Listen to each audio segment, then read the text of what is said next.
I would like to invite a 45 years experienced Vice President of Academic Affairs and Dean of 3 universities in USA and Australia with a rare blend of academia, Dr. Atwal, Vice Chancellors of Eternal University.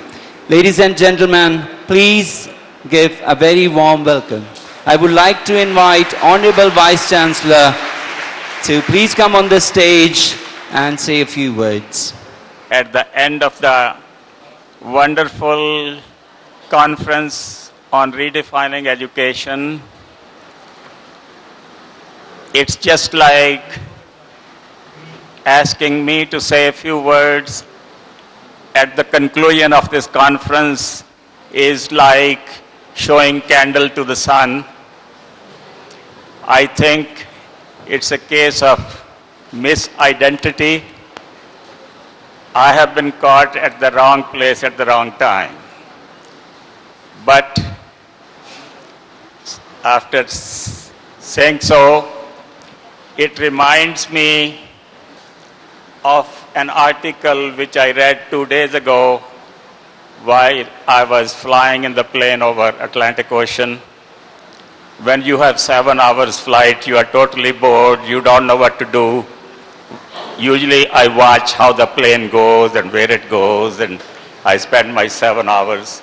This time I happened to caught this article and I read, which said that 90% of the child's brain is developed before the age of 3. And most of his or her traits are developed in the mother's womb or while she is suckling the milk from mother's breast. Now, I don't know whether it's true or not, but if that's the case, then we have been talking about the rest of the 10% since whole morning, since morning. Now, it's nice to talk about education, good education, school systems, good infrastructure, good teachers, dedicated teachers, and new systems of education like IB schools.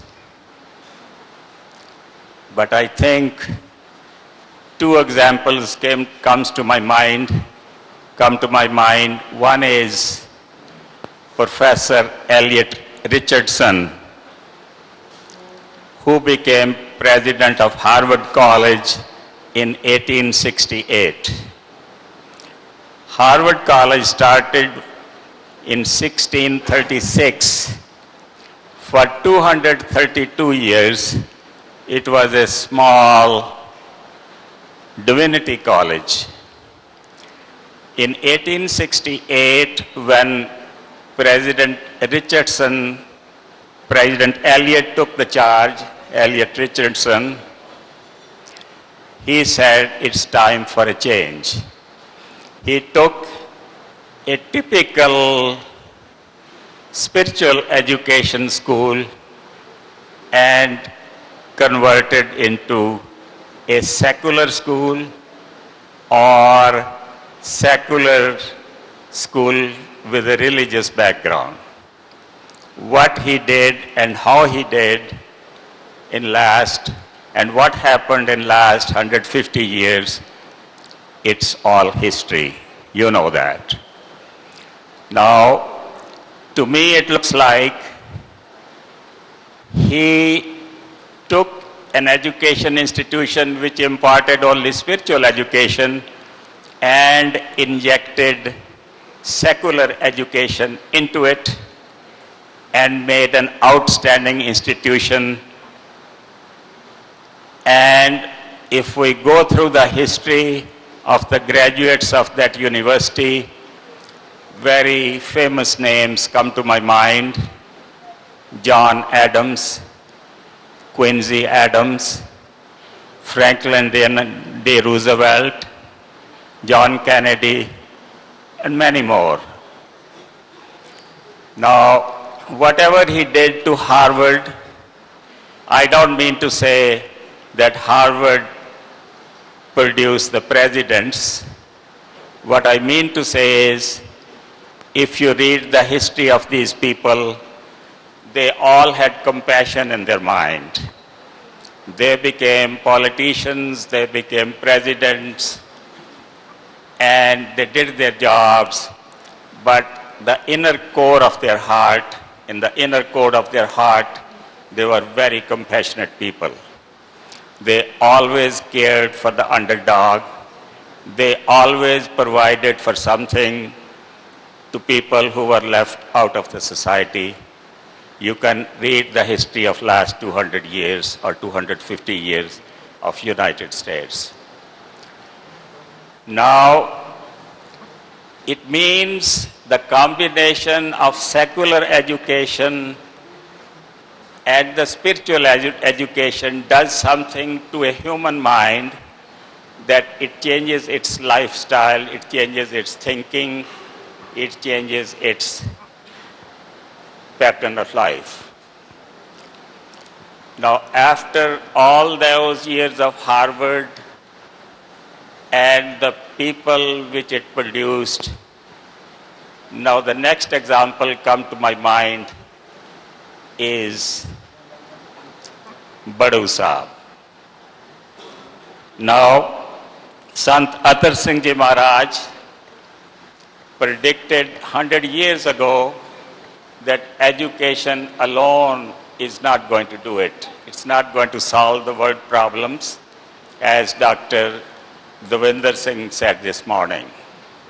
But when secular education is embedded with spiritual education, then the graduates of that education, those institutions, produce a human being, will produce a human being which will have compassion at heart for the poor and the underdog.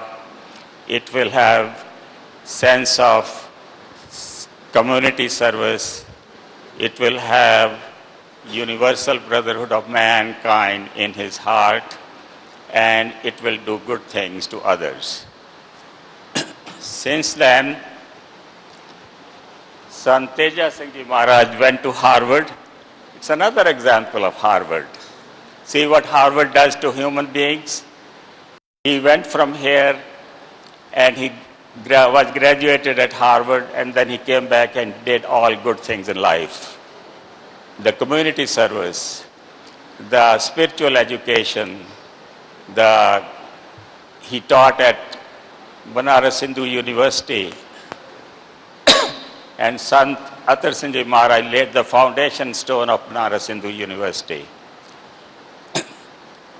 Now, Baba Iqbal Singh Ji, the president of Kalgidar Trust and the chancellor of Eternal University, is following the lead of these two saints, and he started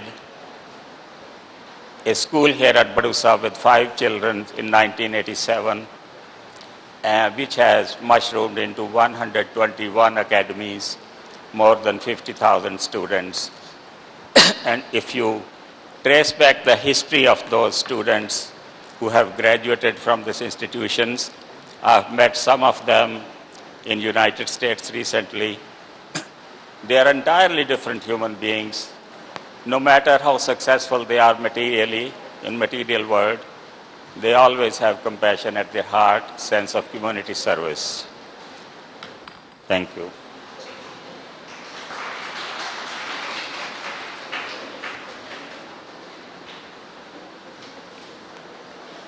Now, as Babaji says, 121 or 131 schools is not the end of the game. He wants to establish 500 schools so that value-based education could be imparted to a whole lot of people in northern India. Then the Eternal University, where we are sitting here today, and the next university, Akal University, is coming at Talwandi Sabo near Bathinda. Why I went through all this cycle? These conferences are good. It gives us material to think. It's food for thought. but we have to think beyond what material success is. Life really is something more than just the material success. You should read the histories of Mahatma Gandhi, Lech Walesa, Nelson Mandela, Mother Teresa. I can go on and on. Now, what their mothers gave them for breakfast, we have to figure that out.